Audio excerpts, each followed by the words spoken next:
G'day everybody, how are you today? Good, thanks. I wanted to do a 5-minute fundamentals on ozone. I know I've done a little bit on it before, but the Freshwater Institute just put up something on their LinkedIn page on a recent study and a long-standing study and research on ozone applications in RAS for smolt producers. Chris Good presented this information, and it's an incredibly well put together bit of research documentation as well as a presentation. And I just like to sum up a few things on it. I will include the link to the LinkedIn post below in the do, and you can go and have a look for yourself. So this is not my info. I'm just reading it, but I'll add a little bit to it as we're going along. Just wanted to, one, reinforce the information a little bit. Secondly, show you that, there's some very, very, very significant and very well documented research that's done in this area. So if you're on the fence, which you shouldn't be, but if you are, hopefully this changes your mind. Okay, so ozone application in RAS and the consequences for fish health and performance. This is a 21 slide presentation, so I'm going to go quick, okay? Essentially, they had just normal RAS setup, but as with Freshwater Institute, they use fluidized sand biofilters, almost exclusively for their biological filtration, and then they use a low-head oxygenator that has both oxygen and ozone introduction into the low-head oxygenator. Single pump, single loop system, drum filter, radial flow separator, you get the gist. So, they have their just current design, as I said, single loop, 150 cubic meter culture tank, round culture tank. This is all fiberglass, obviously. Now, there was a 90-day retention time, hydraulic retention time in the system, so near zero exchange. The clarity of the water improved significantly in a very short period of time. That you'll see from the pictures. I obviously cannot show them to you here, but a few key points. Obviously, oxygen produced as a reaction, as a byproduct. There are very few harmful reaction byproducts in freshwater, and very few, if any, overall in saltwater or freshwater if it's controlled. It has a very rapid reaction rate of 0 to 15 second half-life for ozone, especially in a very heavily biologically active system like an aquaculture system. It is even less, almost zero in fact. Disinfection capability is further enhanced when combined with UV, and the UV obviously breaks down the ozone residuals like we have spoken about in the past. They go over the contact times in here, and 1.5 minute contact time in the low head oxygenator sump. Both oxygen and ozone were fed in separately. Obviously the ozone would have oxygen gas also with it into the low head oxygenator. So single application, single pass. This is where it starts to get a little interesting. So we're looking at heterotrophic plate counts, or heterotrophic bacterial plate counts in colony forming units per mil. Okay. So no ozone and no UV.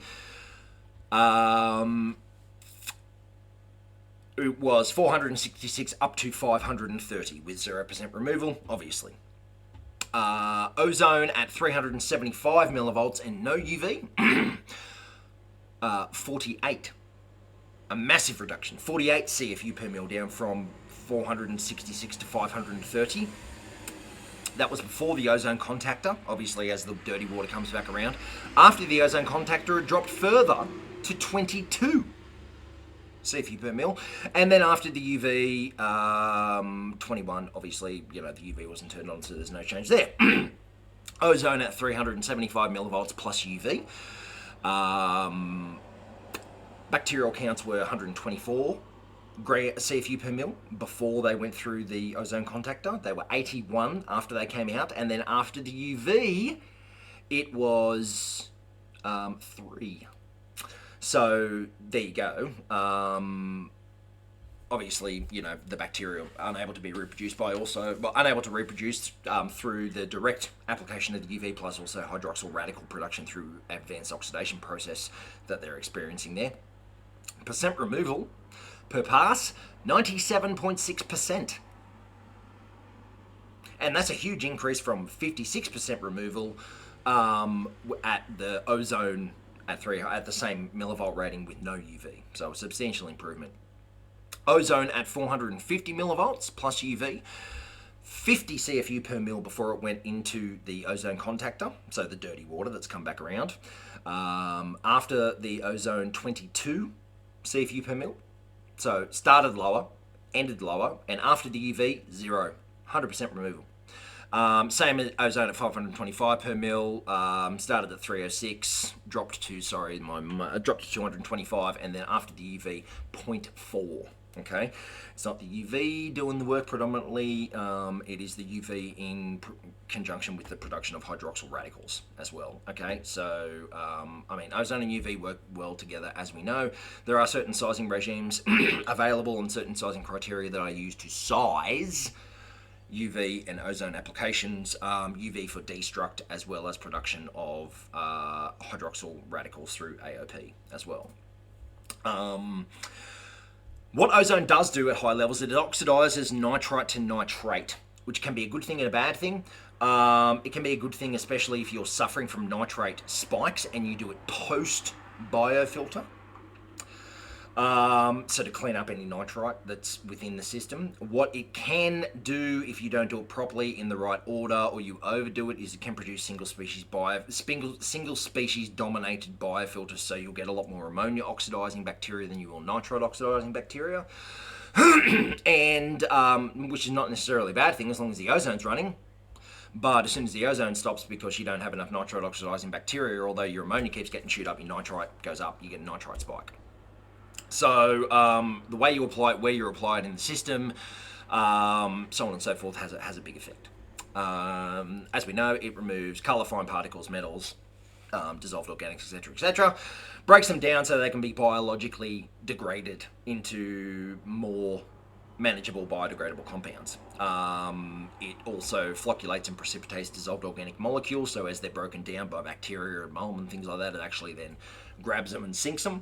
Microflocculation then adds very, very, very small particles that are very hard to settle into larger particles so they can either settle or be removed by mechanical filtration like drum filters and bead filters and sand filters, etc., etc., etc.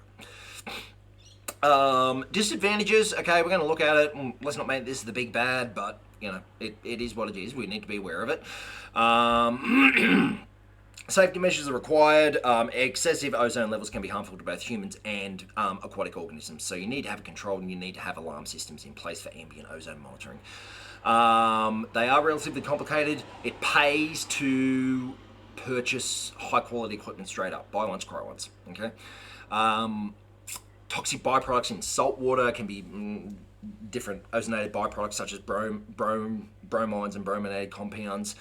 So you do have to be careful. Generally speaking, I find that you don't really get all that much up until sort of you exceed 550 to 600 millivolts, but that's a generalization. Don't use that as a rule.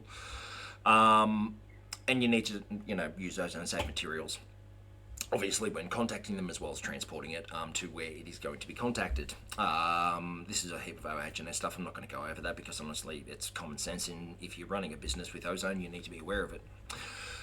So I guarantee you, I recommend you look into it because it changes daily. Almost, it is government regulations. So. Toxicity levels, of course, as well for your fish will determine where you can pump the ozone up to and what sort of pre-treatment you need post-ozone treatment. Generally speaking, there has been a lot of studies done, but for the various ranges, to run a clear water system, you need between sort of 15 to 30 grams of ozone, or grams of ozone per kilo of feed per day. To run a clear water system. So you work out what your feed rate is, you work out how much ozone you need per day, obviously then you split it up with that over a 24-hour period, and you can get your flow rates per litre per minute and grams per minute or grams per hour that you need to produce for your ozone generator.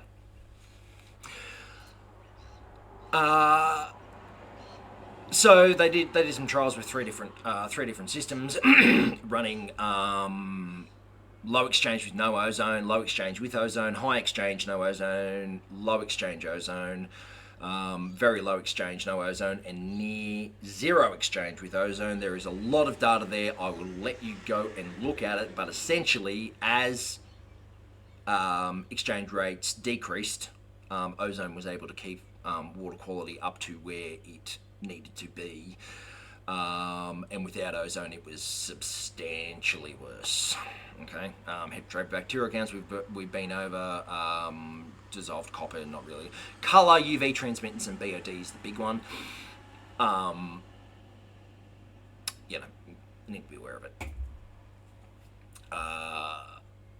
It improves growth. There's no doubt about it. Through both filtration enhancement and also just better water quality. Overall, weight gains have been recorded for trout growth for with and without ozone as well, so I'll let you go and look at that data as well. These are all things, I mean, if I try and go through all the tables, it will be here for hours. Waterborne hormones, it showed to decrease waterborne hormones, which also was studied for early maturation. Now hormone levels were reduced, but the early maturation wasn't inhibited. So, you know, maturation is complicated. Early maturation is complicated, obviously. I don't pretend to be an expert. Water quality, as well as increase in UVT, water clarity, reduction in colour, turbidity, TSS, things like that. All these can obviously not be denied. There are several pictures and tables in there that show the differences between with ozone and without ozone. Fin scores, all sorts of stuff like this. Is an incredibly detailed study that goes into it in some fantastic detail. You should go and read it for yourself and go and have a look. There is mountains of studies that are done on ozone that I urge you to go and look at if you're sitting on the fence. There's 1,000 different ways you can apply it, either in new systems or existing systems. The technology is improving every day, and if anyone has any questions about it, feel free to send me an email or a message or give me a call, and I'll be happy to go over it with you. That is the end for 5-minute fundamentals for this week, although it's definitely not 5 minutes, it's more like 15. But I did miss a few videos this week, so there's your catch up, I suppose. Have a great weekend. May the pumps come back on for you quickly. And have a great one. See ya.